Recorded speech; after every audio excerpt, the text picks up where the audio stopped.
all Christians think that the earth is 6,000 years old, and that idea is just a big bunch of pseudoscience.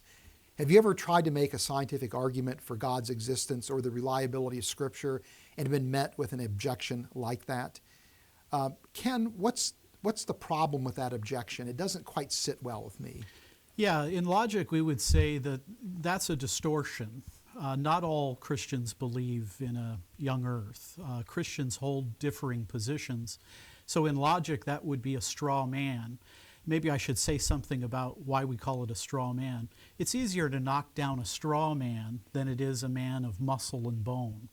If you distort somebody's argument, if you make it look more extreme, for example, it's easier to dispose of it. It's easier to attack it. So the problem there is everything you say in criticism of that argument is irrelevant because you've never got my argument in the first place.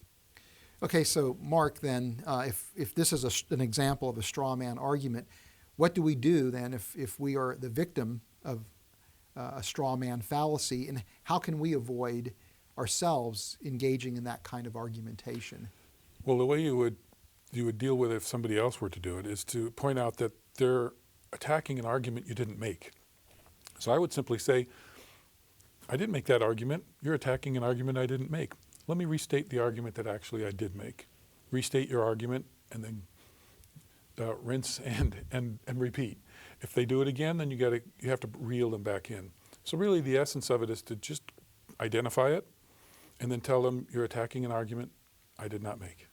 Now, how can we avoid doing that very thing ourselves? Because I know, for example, there's some really good arguments that people like to make as Christian apologists, both professional and lay apologists, that are actually, in my opinion, straw man arguments against, let's say, the evolutionary paradigm. So what do we need to do to prevent ourselves from doing that thing, whether intentionally or unintentionally?